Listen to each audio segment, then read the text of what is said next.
Hi అండి, welcome back to my channel. అందరు ఎలా ఉన్నారు? అందరూ సూపర్గా ఉండాలని మనస్ఫూర్తిగా కోరుకుంటూ ఉన్నాను.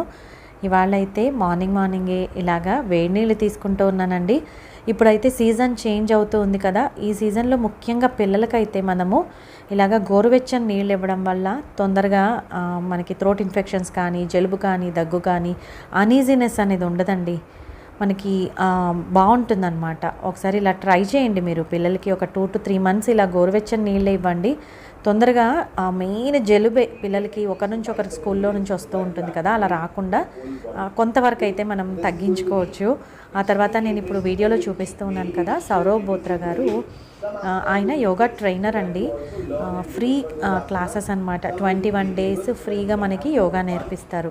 సో ఈ లింక్ అయితే నేను ప్రొవైడ్ చేస్తాను డిస్క్రిప్షన్ బాక్స్లో. మీకు ఇంట్రెస్ట్ ఉంటే తప్పకుండా మీరు జాయిన్ అవ్వండి. మామూలుగా మనం యూట్యూబ్లో కానీ సెల్లో కానీ చూసుకొని యోగా అనేది ప్రాక్టీస్ చేసుకోవచ్చు.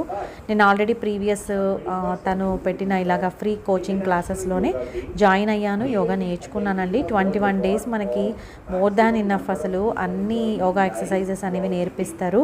అలాగే బోల్డ్ అన్ని హెల్త్ గురించి మంచి మంచి విషయాలు చెప్తారండి. ఒకసారి మీరు ఫాలో అవ్వాలనుకుంటే డిస్క్రిప్షన్ బాక్స్లో లింక్ ఇస్తాను, చెక్ చేయండి. ఇప్పుడైతే చూపిస్తూ ఉన్నాను కదా, మార్నింగే మా బాబుకి లంచ్ బాక్స్ సాంబారు, అలాగే దొండకాయ వేపుడు, ఇంకా యాజ్ యూజువల్ అండి వెజిటబుల్స్, దోసకాయ, అలాగే క్యారెట్ పెట్టిస్తూ ఉంటాను. ఇంకా మస్క్ మిలాన్ కూడా పెట్టించాను స్నాక్కి, అలాగే పెరుగన్నం పెట్టించానండి. ఇంతే అన్నమాట. ఇంకా డైలీ లంచ్ బాక్స్ అయితే ప్రిపేర్ చేయాలి. రోజు ఏం చేయాలి నెక్స్ట్ డే కోసం అని ఆలోచిస్తూ ఉన్నాను. నేను కూడా అంతేనండి. ఇలా గ్యాప్ వచ్చేసిందంటే ఇంకా ఎక్కువ ఆలోచనలో పడిపోతాను. ఏం వంట చేయాలో అసలు అర్థం కాదు మార్నింగే. అందుకే ముందు రోజే డిసైడ్ చేసుకొని ఒక పేపర్లో రాసుకుంటూ ఉన్నాను, ఈ ఐటమ్స్ రేపు చేద్దాము అనేసి. లేకపోతే మార్నింగ్ మళ్ళీ కన్ఫ్యూజ్ అయిపోతూ ఉన్నాను, మర్చిపోతూ ఉన్నాను కూడా. అందుకనేసి చిన్న టిప్పు ఫాలో అవుతూ ఉన్నాను. నాకు చాలా బాగా అనిపిస్తుందండి. మీకు కూడా వీలైతే ఇలా ఫాలో అవ్వండి. ఇప్పుడైతే ఇంకా బాబు మార్నింగ్ స్కూల్కి వెళ్ళిన తర్వాత బ్రేక్ఫాస్ట్ చేసాము. ఆ తర్వాత 11 o'clockకి ఇలాగా కషాయం ప్రిపేర్ చేస్తూ ఉన్నానండి. ఇవైతే సబ్జా ఆకులు. ఈ సబ్జా చెట్టు తులసి చెట్టు లాగే ఉంటుంది, కానీ స్మెల్ అనేది డిఫరెంట్గా ఉంటుందన్నమాట. దీంట్లో కూడా మెడిసినల్ వాల్యూస్ ఉంటాయండి. అందులో కొంచెము జీలకర్ర, వాము, సోంపు 3 సేమ్ క్వాంటిటీస్లో తీసుకొని వేయించిన పౌడర్ని యాడ్ చేశాను. డైజెషన్కి సూపర్ హెల్ప్ అవుతుందండి ఈ పౌడరు. నేను ఈ సబ్జా ఆకుల్లో ఈ ఫ్లేవర్ నచ్చుతుందనమాట, అందుకని ఈ పౌడర్ని యాడ్ చేశాను. ఇంకా మా వారికి నాకు తీసుకుంటూ ఉన్నాము. ఇంకా ఈ వర్షాకాలం అంతా కూడా, ఇంకా చలికాలం, ఈ 2 seasons మొత్తం కూడా ఇలాగ కషాయాలు తీసుకోవాలని అనుకుంటూ ఉన్నానండి. డైలీ ఏదో ఒకటి వేడివేడిగా తీసుకోవాలి. కాఫీ టీలు ఎక్కువ సార్లు కాకుండా 1-2 సార్లు, ఒకసారి కాఫీ ఒకసారి టీ అయితే తాగుతూ ఉన్నాం కాబట్టి, ఇంకా మిగతా టైమ్స్ అంతా కూడా వేడివేడిగా ఏదైనా తీసుకోవాలనిపించినప్పుడు ఇలా కషాయాలు తీసుకుంటే బాగుంటుంది అని అనుకుంటూ ఉన్నాను. ఈ సబ్జా ఆకుల ఫ్లేవర్ చాలా చాలా రిఫ్రెషింగ్గా ఉంటుందండి. నేనైతే ఇవాళ ఇలా ప్రిపేర్ చేశాను. ఆ తర్వాత మా బెడ్రూమ్లో ఈ షెల్ఫ్ ఓపెన్ చేసి ఎందుకు చూపిస్తూ ఉన్నానంటే, వర్షాకాలంలో ఏంటంటే నాకు మెయిన్గా ఫేస్ చేసే ప్రాబ్లము, ఈ కబోర్డ్స్ అన్నిట్లో కూడా ఒకలాంటి స్మెల్ వస్తుందండి. వర్షం ఎక్కువ పడినప్పుడు చెమ్మ వాసనలాగా వస్తూ ఉంటుంది. ఎంత నీట్గా పెట్టుకున్నా కూడా, అన్ని షెల్ఫ్ లైనర్స్ అన్నీ మార్చి పెట్టుకున్నా కూడా అలాంటి సేమ్ ప్రాబ్లమే ఉంటుంది నాకు. అందుకనేసి నేను ఏం చేస్తానంటే చిన్న చిన్న టిప్స్ ఫాలో అవుతాను. ఇప్పుడు చూపిస్తూ ఉన్నాను కదా, ఈ సిలికాన్ శాచెట్స్ అనేవి అమెజాన్లో తెప్పించుకున్నానండి. ఈ శాచెట్స్ ఏంటంటే, నేను ఈ సిలికా శాచెట్స్ అన్నీ కూడా అక్కడక్కడ ప్రతి కబోర్డ్లో వేస్తాను. అందులో ఏంటంటే చిన్న చిన్న బాల్స్ లాగా ఉంటాయి. మాయిశ్చర్ని అంతా కూడా అది అబ్జార్బ్ చేస్తుంది అనమాట, తడి లేకుండా చూస్తుంది. సో అందుకోసము నేను పట్టు చీరల దగ్గర అన్ని కబోర్డ్స్లోనూ ఈ సిలికా శాచెట్స్ అయితే అమెజాన్లో తెప్పించుకొని వేసానండి. మీకు కూడా ఇలా ఏదైనా ప్రాబ్లం ఉంటే మీరు అమెజాన్లో తెప్పించుకోండి. ఆ తర్వాత ఇప్పుడు చూపిస్తున్నాను కదా, ఇది ఇంకొక చిన్న టిప్ అనమాట. ఈ స్మెల్ అవాయిడ్ చేయడం కోసము, అలాగే చిన్న చిన్న పురుగులు అలాంటివి మన బట్టల మీదకి రాకుండా ఉండడానికి క్యాంఫర్ అండి, ఇది కూడా అమెజాన్లోనే తెప్పించుకున్నాను. ఇందులో అంతా కూడా కర్పూరము ఫిల్ అయ్యి ఉంటుంది. ఇప్పుడు అయితే అయిపోయింది.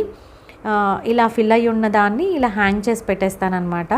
అదంతా కూడా బట్టలకి మంచి స్మెల్ వస్తుంది, అలాగే ఏవైనా చిన్న చిన్న పురుగులు అలాంటివన్నీ రాకుండా అవాయిడ్ చేస్తుందండి.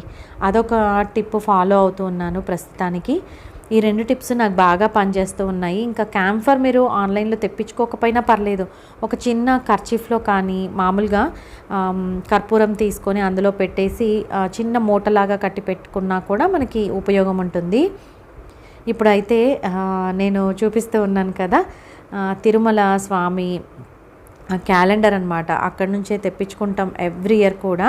ఈసారి మేము వెళ్ళినప్పుడే తెచ్చుకున్నామండి. ఎవ్రీ మంత్ కూడా ఒక డిఫరెంట్ అలంకారము, స్వామివారు ఎంతో అందంగా కనిపిస్తూ ఉంటారు. అలా చూస్తూ ఉండిపోతాను ఒక్కొక్కసారి. ఆ తర్వాత ఇక్కడ షెల్ఫ్ లైనర్ చూపించాను కదా, ఇది ఐకియాలో తీసుకున్నదే అండి. యాక్చువల్గా ప్రతి కబోర్డ్లో కూడా వేయాలనే ప్లాన్ ఉంది నాకు. కిచెన్లో అయితే వేశాను, తర్వాత ఇంకా లివింగ్ రూమ్లోనూ చాలా వరకు కూడా అన్ని ప్లేసెస్లో వేశాను. బట్ ఇది చాలా పెద్ద కబోర్డ్ అండి. యాక్చువల్గా షెల్ఫ్స్ అనేవి చాలా చాలా పెద్దగా ఉంటాయి. సో దాంట్లోనే కింద న్యూస్ పేపర్ వేశాను. న్యూస్ పేపర్ వేస్తే ఏంటంటే మనము ఫ్రీక్వెంట్గా మార్చుకుంటూ ఉండాలి, లేకపోతే స్మెల్ వచ్చేస్తూ ఉంటుంది. ఇప్పుడు వెళ్తే మళ్ళీ ఐకియాకి షెల్ఫ్ లైనర్స్ మళ్ళీ తెచ్చుకుంటానండి. ఒక 4 to 5 తెచ్చుకొని ఇలాగా షెల్ఫ్స్ అన్నిట్లో కూడా షెల్ఫ్ లైనర్సే వేయాలనుకుంటూ ఉన్నాను. చాలా మంచి ఉపయోగం ఉంటుందండి షెల్ఫ్ లైనర్స్ వల్ల. రిపీటెడ్గా క్లీన్ చేసే ప్రాబ్లం తగ్గుతుంది మెయిన్గా. నాకైతే అలాగే అనిపిస్తుంది. ఆ తర్వాత మా వారు సండే నాటు కోడిగుడ్లు తెచ్చారండి. నేనైతే ఫస్ట్ టైమే తెచ్చుకోవడము. మామూలుగా బిగ్ బాస్కెట్లో తెప్పిస్తాను, ఇదే కలర్లో ఉంటాయి కానీ బట్ ఎంతవరకు న్యాచురల్లో తెలీదు. మా వారు ఇక్కడ మార్కెట్లో రోడ్ సైడ్ పెట్టారంట, బట్ అది కూడా ఎంతవరకు నిజమో తెలియదు. కానీ నాటుకోడి గుళ్ళు తెచ్చారు, బాయిల్ చేస్తూ ఉన్నాను. ఒక పక్క ఏం చూపిస్తూ ఉన్నానంటే ఇండోర్ ప్లాంట్స్ అన్నీ కూడా వాటరింగ్ ఈ వర్షాకాలంలో కొంచెం చూసుకొని చేసుకోవాలండి. మనము ఎక్కువ వాటరింగ్ చేసా కూడా వేళ్ళన్నీ కుళ్ళిపోతాయి. దట్టు మనకి చిన్న చిన్న పురుగులు అనేవి వచ్చేస్తాయి. వాటర్ ఇట్లా మాయిశ్చర్గా ఎక్కడ ఉంటుందో అక్కడికి పురుగులు అనేవి వచ్చి చేరుతాయి. కాబట్టి మనం కొంచెం డ్రైగా ఉండేలాగే చూసుకోవాలన్నమాట సాయిల్ అంతా కూడా. నేనైతే ఊరికి వెళ్ళినప్పుడు ఈ చెట్టు బయట పెట్టి వెళ్ళానండి. కొంచెం పైన చిగుర్లు వచ్చే దగ్గర అంతా కూడా వాడిపోయింది, బాధేసింది నాకైతే. బట్ మనకి కింద నుంచి కూడా చిన్న చిన్న మొలకలు వస్తూ ఉన్నాయి కాబట్టి హ్యాపీగానే అనిపించింది. ఆ తర్వాత ఇంకా ఈ ఎగ్స్ అయితే బాయిల్ చేశాను. ఇంకా ఎగ్స్ ఓపెన్ చేసి ఎలా ఉంటాయో చూద్దాం అనుకున్నాను. యాక్చువల్గా లోపల కూడా బ్రౌన్ ఉంటుందేమో అని అనుకున్నానండి. నాకు అసలు దాని గురించి ఐడియా లేదు, బట్ ఓపెన్ చేసినప్పుడు చూపిస్తాను ఈ వీడియోలోనే. ఆ తర్వాత ఇప్పుడు ఇక్కడ హ్యాంగింగ్ ప్లాంట్స్ పెట్టాను కదా, ఇండోర్ ప్లాంట్స్, వాటికి కొంచెం అంతా కూడా డస్ట్ చేరిపోయిందనమాట. ఇవన్నీ కూడా నేను బయట పెట్టి వెళ్ళానండి, వాచ్మెన్కి చెప్పి వెళ్ళాను వాటరింగ్ చేయమని. సో తనైతే వాటరింగ్ చేశాడు, బట్ అంత దుమ్ము పట్టిపోయాయి. ఊరు నుంచి వచ్చిన తర్వాత నాకు చెప్పాను కదా అసలు టైమే ఉండట్లేదన్నమాట. నెమ్మదిగా ఒకటొకటి క్లీన్ చేసుకుంటూ వస్తూ ఉన్నాను. ఈ కింద సిరామిక్ పాట్ ఉంది కదండి, అది నాకు గుర్తున్నంత వరకు 80 రూపీస్కి అలా తీసుకున్నట్టున్నాను. ఇవి నేను నాచారంలో తీసుకున్నానండి. అక్కడ సిరామిక్ పాట్స్ చాలా చాలా బాగుంటూ ఉన్నాయి. మీరు ఎప్పుడైనా ఫ్రీ టైం దొరికితే వెళ్ళి బోల్డ్ అంత కలెక్షన్ ఉంటుంది, తీసుకోవచ్చు. ఆ తర్వాత ఇందులోనే నేను ఇంకా యాజ్ ఇట్ ఈజ్ ఐకియా నుంచి తెచ్చిన మనీ ప్లాంట్స్ పెట్టేశాను అనమాట. ఈ money plants each plant 69 rupees అనుకుంటానండి ఐకియాలో. చాలా బాగుంటాయి. మామూలుగా ఈ సైజు మొక్కలు మనం నర్సరీలో తెచ్చుకోవాలంటే 150 అలా చెప్తున్నారండి. నిజంగా నేను అడిగాను కూడా చాలాసార్లు, చాలా చోట్ల అడిగాను. అందుకనేసి ఫిక్స్ అయిపోయాను, మనీ ప్లాంట్ అంటే ఐకియాలోనే తెచ్చుకుంటాను. అది కూడా ఎప్పుడు నాకు ఇలా అవి పాడవడము అలా జరగలేదన్నమాట. ఎప్పుడు కూడా గ్రోత్ అనేది సూపర్గా ఉంది. నేను హాల్లో పెట్టుకున్నాను, చాలా చోట్ల ఇంట్లో ఎక్కడ చూసినా మనీ ప్లాంట్సే ఉంటాయి. అన్నీ కూడా చాలా బాగా పెరుగుతున్నాయండి. గ్రోత్ కూడా చాలా బాగుంది. అందుకనేసి ఐకియాలో ప్రిఫర్ చేయండి మీరు మనీ ప్లాంట్స్ ఎస్పెషల్లీ. చాలా వరకు మొక్కలన్నీ ఐకియా బాగుంటాయండి. నేను ఇంతకుముందు వీడియోస్లో కూడా చూపించాను కదా, మా వదిన అయితే బోల్డ్ అన్ని మొక్కలు తీసుకున్నారు. నేనేంటంటే మెయిన్ ఊరికి వెళ్తే ఎంత కాస్ట్లీ మొక్కలు తీసుకున్నా వాటికి వాటరింగ్ సరిగా చేయకపోతే పాడైపోతాయండి. అందుకనే నేను ధైర్యం చేయట్లేదు అనమాట తీసుకోవడానికి. ఇవన్నీ కూడా ఆకులన్నీ కూడా నీట్గా వాష్ చేశాను. వాటర్ లేకుండా మొత్తం వాటర్ తీసేసి పెట్టుకుంటూ ఉన్నాను. ఎలాగో వర్షాకాలం కదా, మనకి వాటర్ ఎక్కువగా అవసరం లేదు ఇండోర్ ప్లాంట్స్కి. 2-3 డేస్కి అలా వాటరింగ్ చేసినా సరిపోతుంది. ఇలా ఆకులన్నీ కూడా వాష్ చేసేస్తే ఎంత ఫ్రెష్గా ఉన్నాయో, చాలా చాలా అందంగా కనిపిస్తాయండి మొక్కలు. ఇలా బయట వర్షం పడినప్పుడు ఇంకా బయట చెట్లని చూడాలి, మిలమిలా తలతలా మెరిసిపోతున్నట్టు అనిపిస్తాయి. చాలా చాలా అందంగా ఉంటాయి. నేచర్లో ఉన్న ఆ గొప్పతనమే అదనమాట. ఇలాగా ఈ మొక్కలన్నీ నీట్గా వాష్ చేసి మళ్ళీ అరేంజ్ చేసుకున్నానండి. ఒక్కొక్క కార్నర్ ఇంట్లో అక్కడక్కడ ఒక్కొక్క రోజు ఒక్కొక్క పని పెట్టుకుంటూ ఉన్నాను. ఆ యూనిట్ అంతా క్లీన్ చేసుకుంటూ ఉన్నానండి. ఊరు నుంచి వచ్చేసరికి ఒక 12 రోజులు వెళ్ళానేమో అంతే. ఇల్లంతా కూడా బూజు పట్టింది బాగా. కబోర్డ్స్లో అంతా కూడా బూజు పట్టింది. అసలు బోల్డంత పని, ఎక్కువ పని అయిపోయిందండి నాకు. కానీ చిన్నగా చేసుకుంటూ ఉన్నాను. ఇంకా క్లీనింగ్ పని అయితే అవుతూ ఉందన్నమాట. స్టిల్ ఇంకా జరుగుతూ ఉంది. ఇక్కడ నేను చూపించాను కదా, ఈ హ్యాంగింగ్ది ఐరన్ది నేను అమెజాన్లో తీసుకున్నాను. వాటర్ కిందికి కారిపోకుండా ఉండడం కోసం ఆ చిన్న షీట్ లాగా వేశానండి. లైట్గానే వాటరింగ్ చేస్తాను. ఇలాగా నేనైతే కిచెన్ సైడ్ విండో ఉంటుందండి నాకు, అక్కడ పెట్టుకున్నాను అనమాట. నాకేంటంటే ఎక్కడ చూసినా కూడా అలా గ్రీనరీగా కనిపిస్తూ ఉంటే ఒక బ్యూటీనెస్ యాడ్ అయినట్టు అనిపిస్తుంది. అందుకనేసి మ్యాక్సిమం మనీ ప్లాంట్సే పెట్టుకున్నానండి. ఈజీ మెయింటెనెన్స్, ఇంకా దాని గురించి ఆలోచించే పని ఉండదు. వాటరింగ్ అటు ఇటుగా చేసినా కూడా ప్రాబ్లం ఉండదు. అందుకనేసి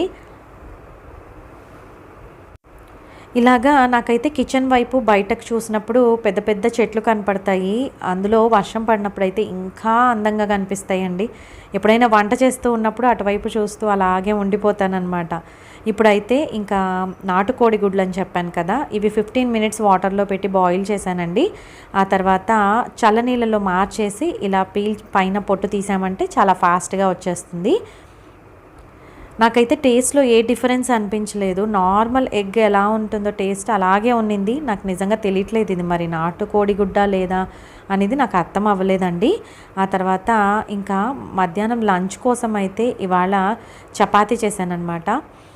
మసాలా కర్రీ చేశానండి. సోయా చంక్స్తో మసాలా కర్రీ చేశాను. సో ఇంకెలాగో డిన్నర్కి ఇదే ఉంటుంది అనేసి మధ్యాహ్నం ఎందుకో ఇవాళ ప్రిపేర్ చేయాలనిపించింది. అందుకోసం లంచ్కి ఇలాగే ప్రిపేర్ చేశాను. ఇంకా నైట్ రైస్ తిందాంలే అని అనుకున్నాము. డైలీ ఎగ్ తీసుకునేలాగా ట్రై చేస్తూ ఉన్నానండి ఈ మధ్యకాలంలో. ఆ తర్వాత ఇంకా సాయంకాలము పైనుంచి పూలు కోసుకొచ్చాను. చాలా ఫ్రెష్గా ఉన్నాయి. ఈరోజు అయితే పూలు చాలా చాలా బాగున్నాయండి. ఇంతకు ముందు అయితే నేను ఊరు నుంచి వచ్చిన తర్వాత కొన్ని ముందు రోజువి ఆ రోజువి అలా కోసాను. అంత ఫ్రెష్గా అనిపించలేదు. ఇవాళ మాత్రం చాలా ఫ్రెష్గా సూపర్ స్మెల్, చాలా చాలా బాగున్నాయి. నేనైతే విడిగిపోయిన తర్వాత ఈ పూలు కట్టలేనండి, కష్టం అనిపిస్తుంది. అన్నీ ఊడిపోతూ ఉంటాయి ఒకటొకటి. అందుకోసం సూది దారం వేసి కట్టేసుకున్నాను. ఆ తర్వాత ఈవినింగ్ మా బాబుకి ఇవాళ స్నాక్ చేద్దాం అనుకున్నానండి. అందులో కొంచెం హెల్తీ వేలో చేద్దాము అని ఫస్ట్ టైం ట్రై చేశాను. సొరకాయ ఉంటుంది కదా, బాటిల్ గార్డ్, దాన్ని తురిమేశాను అనమాట. పీల్ చేసేసి బాగా తురిమేశాను. అలాగే పొటాటో అండి, పొటాటోని కూడా పచ్చి పొటాటోనే, బాయిల్ ఏం చేయలేదు, దాన్ని కూడా తురిమేసుకున్నాను. కొంచెం పెద్ద సైజులో తురిమితే మనకి బాగుంటుందన్నమాట. చిన్న సైజులో ఉండే దాంట్లో తురిమితే ఏంటంటే పేస్ట్ లాగా అయిపోతుంది. అందుకోసము ఇలాగా తురుముకున్నాను. ఆ తర్వాత ఆనియన్స్ యాడ్ చేశానండి. చాలా ఈజీగా ప్రిపేర్ చేసుకోవచ్చు. సూపర్ టేస్టీగా అనిపించింది నాకైతే, నిజంగా చాలా బాగా నచ్చింది. అందులోనూ మనము ఎక్కువ వెజిటబుల్స్ తీసుకున్నట్టు అవుతుంది, అంటే ఫైబర్ ఫుడ్ ఎక్కువ తీసుకున్నట్టు అవుతుంది. హెల్త్కి కూడా మంచిది కదా, స్టమక్ ఫిల్లింగ్గా కూడా అనిపించింది. మనం పొటాటో కూడా యాడ్ చేసాం కదా, అందుకోసమేమో. ఇలాగా ఆనియన్స్ వేసిన తర్వాత పచ్చిమిర్చి కొంచెం దంచి వేసానండి. ఇలాగా ఇందులోకి మనము కొత్తిమీర చిన్నగా తరిగి వేసుకోవచ్చు. తర్వాత కరివేపాకు కూడా వేసుకోవచ్చు అండి. అలా వేసుకొని కూడా మనం ప్రిపేర్ చేసుకోవచ్చు. ఇవాళ అయితే నేను ఇందులో వేయలేదు. సాల్ట్ వేసుకున్నాను, చిల్లుల్లిపాయ కారం వేసాను, తర్వాత జీరా పౌడర్ వేసాను, మిరియాల పొడి కూడా వేసుకోవచ్చు, ధనియాల పొడి కూడా వేసుకోవచ్చు, చాట్ మసాలా వేసుకోవచ్చు. బట్ నేను ఈరోజు అయితే వేయలేదు. అలాగే రెడ్ చిల్లీ పౌడర్ వేసాను. కొంచెం స్పైసీగా ఉంటే బాగుంటుంది, అందుకోసం యాడ్ చేశానండి. ఆ తర్వాత ఆరిగానో యాడ్ చేశాను, టేస్ట్ బాగుంటుందని. అలాగే ఓట్స్ పౌడర్ వేస్తూ ఉన్నానండి. బైండింగ్ ఏజెంట్ లాగా హెల్ప్ అవుతుంది. అలాగే కొంచెం క్రిస్పీనెస్ యాడ్ అవుతుంది. అందుకోసం ఇంతకుముందు నేను ప్రీవియస్ వీడియోస్లో చూపించాను. ఓట్స్ లైట్గా దోరగా వేయించుకొని చల్లారిన తర్వాత గ్రైండ్ చేసుకొని ఒక బాక్స్లో వేసి పెట్టుకున్నానండి. యాక్చువల్గా వైట్ సాస్ పాస్తా కోసం యూస్ చేస్తూ ఉన్నాను. ఇప్పుడు ఇందులో కూడా వేసాను అనమాట. టేస్ట్ కూడా చాలా బాగుంది. ఆ తర్వాత కొంచెం బియ్యం పిండి వేసుకున్నాను, కొంచెం శనగపిండి వేసాను, అలాగే లైట్గా ఆయిల్ వేసానండి. ఇవన్నీ మిక్స్ చేసుకుంటూ ఉన్నాను. ఫైనల్గా నేనైతే కార్న్ఫ్లోర్ కూడా యాడ్ చేశానండి. ఎందుకంటే ఇవన్నీ వేసినా కూడా కొంచెం మనకి ముద్దలాగా అవ్వటం లేదనమాట. అందుకోసము ఒక 2 టీ స్పూన్స్ కార్న్ఫ్లోర్ కూడా యాడ్ చేశాను. అప్పుడు నాకు కావాల్సిన కన్సిస్టెన్సీ వచ్చినట్టుగా అనిపించిందండి. మీరు చూసుకొని యాడ్ చేసుకోండి. మరీ ఎక్కువగా మనము బియ్యం పిండి అవన్నీ వేసినా కూడా టేస్ట్ బాగోదు. లైట్గానే ఉండాలన్నమాట. ఇప్పుడు చూపిస్తూ ఉన్న విధంగా ఉండాలి. లైట్గా ఆయిల్ కూడా యాడ్ చేసుకున్నానండి నేను.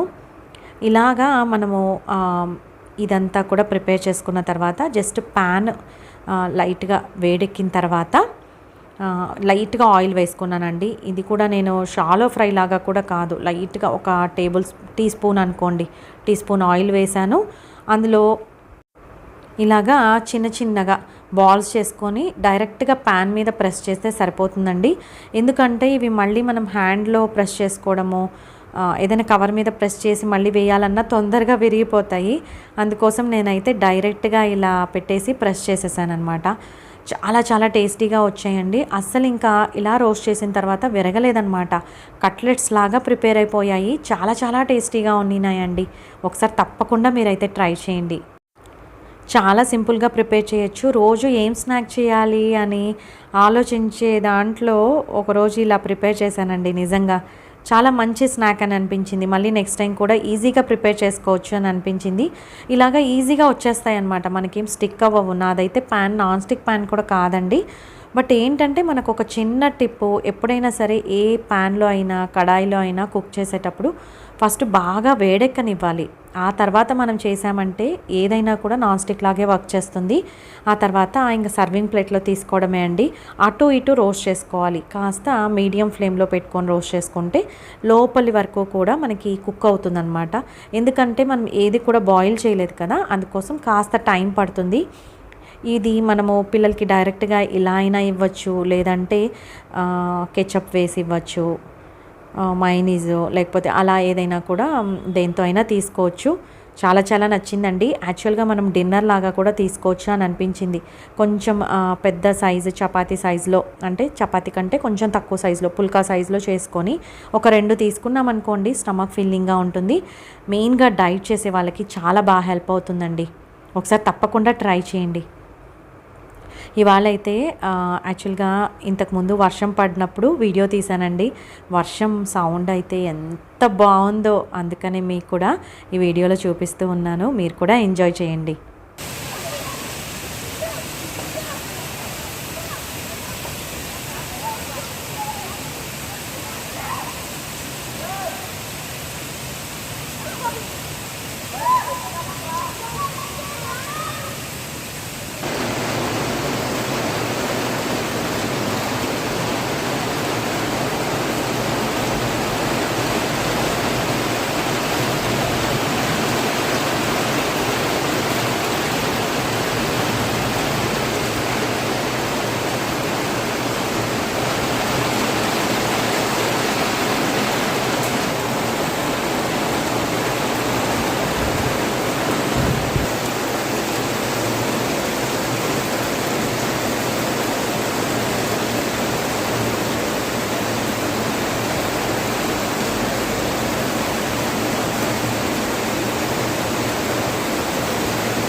మెయిన్గా ఈ వర్షాకాలంలో పిల్లల బట్టలు మస్ట్గా మనము ఐరన్ చేయాలండి. దాంట్లో ఉన్న తేమ వల్ల ఎక్కువసేపు తేమలో ఉండడం వల్ల అవి ఏంటంటే తొందరగా ఆరవు కదా వర్షాకాలంలో. దానివల్ల బ్యాక్టీరియా కానీ ఫంగస్ కానీ ఫామ్ అయిపోతుందంట. చిన్న పిల్లలు ఉండేటైతే తప్పకుండా ఐరన్ చేయండి. నేను ఇప్పుడు ఇంకొక విషయం ఏం చెప్పబోతూ ఉన్నానంటే, ఈ ఐరన్ చేస్తూ ఉన్నప్పుడు ఉపయోగించే స్టాండ్ ఉంది కదా, అది ఐకియాలో తీసుకున్నానండి. 300 సంథింగ్ ప్రైస్ అయితే చాలా కంఫర్టబుల్గా ఉందన్నమాట. యాక్చువల్గా మా బాబు యూనిఫామ్స్ మాత్రం మా వారైతే ఐరన్ చేస్తూ ఉంటారు. మీకు ఎలాగో అడిగారు కదా ఇంతకుముందు వీడియోస్లో, మన సబ్స్క్రైబర్ ఒకరు అడిగారు యాక్చువల్గా ఇది రివ్యూ చెప్పండి అక్క ఎలా ఉంది ఏంటి అనేసి. ఇప్పుడు చూస్తూ ఉన్నారు కదా, అదే ఐరన్ స్టాండ్ 300 రూపీస్ సంథింగ్ అండి. నేను ఐకియాలో తీసుకున్నాను. చాలా బాగా హెల్ప్ అవుతూనే ఉంది మాకైతే ప్రస్తుతానికి. అదే రివ్యూ చెప్దామని మీకు ఈ వీడియోలో చూపించానండి. అంతేనండి ఇవాల్టి నా వీడియో. మీకు కనుక నా వీడియోస్ నచ్చినట్టయితే ప్లీజ్ లైక్ చేయండి, షేర్ చేయండి, సబ్స్క్రైబ్ చేయండి. మరో మంచి వీడియోతో మీ ముందుకు వస్తాను. అంతవరకు సెలవు. సర్వేజన సుఖినో భవంతు. Thank you.